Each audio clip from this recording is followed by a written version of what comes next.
Okay guys, today we are going to be talking about characters. We are going to go back to Arthur's Pet Business and using that fictional story. So today you will be able to explain the relationships among the major and the minor characters of a fictional story is your objective. So we're going to use Arthur's Pet Business to be able to do that. But I want to show you the graphic organizer that is uploaded for you to use. Again, you don't have to download it and print it off and do all of that. You can just use it as a guide and just write down your answers on a separate sheet of paper and then complete your assignment in the assignment section. But today I wanted to show you the graphic organizer before I actually showed you what I have come up with for our character interactions today. So we have characters. You're going to do the title of your story, which is whichever text I've given you based on your group number. The name of your character, the way your character looks. Appearance is the way the character looks on the outside. The traits are kind of who they are on the inside. What are the things about them that motivate them to do what they do? The behaviors is what they are doing, their actions. Their voice and their dialogue is what they say. And then the thoughts and emotions may be things that you know that they're feeling based on those actions and the dialogue, what they say. So we have two different sections. We have one here and then one down here. So we're going to look at two different characters. And so today I've chosen to look at Arthur and to look at Perky. So I'm going to zoom in and make sure we only are looking at Arthur first. So I'm going to pull over my sheet for Arthur. And so for Arthur, I went ahead and wrote the title by Mark Brown. And then I filled out the graphic organizer for Arthur. So the name is Arthur. He wears glasses. He has furry and light brown skin or fur. And excuse me, he has round ears. I said that he was determined and responsible. And the reason I chose those two are over here because of his behaviors and his actions. That's what told me he was determined and responsible. So his behaviors was that he kept working hard no matter how tired he was. He didn't give up. He kept doing what he needed to do for Perky and the other animals he was watching. Also, he didn't go to the movies with Buster. It was a Saturday and he chose to not go because he had a responsibility. Both of those tell me he's determined and responsible. And then also, he let Perky stay on his bed. That was a responsible action because he knew Perky wasn't feeling well. So then I said for his voice and his dialogue, I gave a specific quote in here back when he had that conversation with Buster.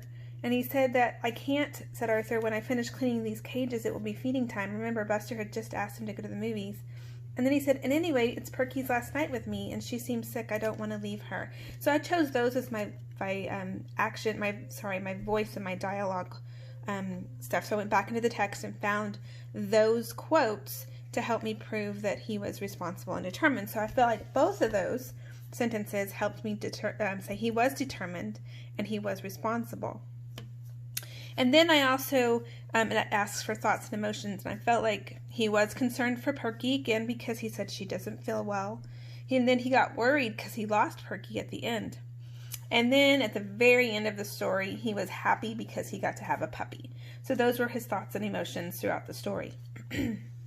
So that was for Arthur. Now I'm going to compare, we're going to compare it to Perky. Perky was a little different than Arthur. Perky was a dog. She always had a growl on her face, and she was furry and brown. I said that Perky was grumpy and demanding, and the evidence I have in the text was that she growls at everyone. So, like, if you notice, whenever Arthur picked her up, she said grrr, and over here again, grrr, growled Perky. And then throughout the whole text, she would bark at Arthur. She would always kept him working really hard, and she struggled not being kind at all. She's a kind of a mean.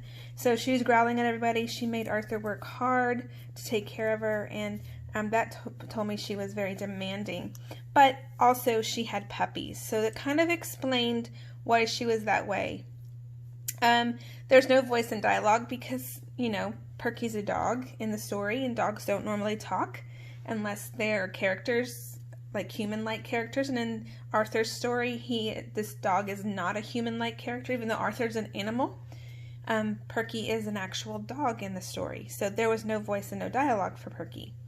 But we do know that Perky doesn't feel well, and we found out why. It's because she was about to have puppies. So that would make a lot of people grumpy because it's not very comfortable. So that is my comparison between Arthur and Perky. Okay, Arthur, of course, is the primary character in the story, and Perky is a very important minor character in the story. But the focus is that Arthur's the main character, the major character, and Perky is a minor character.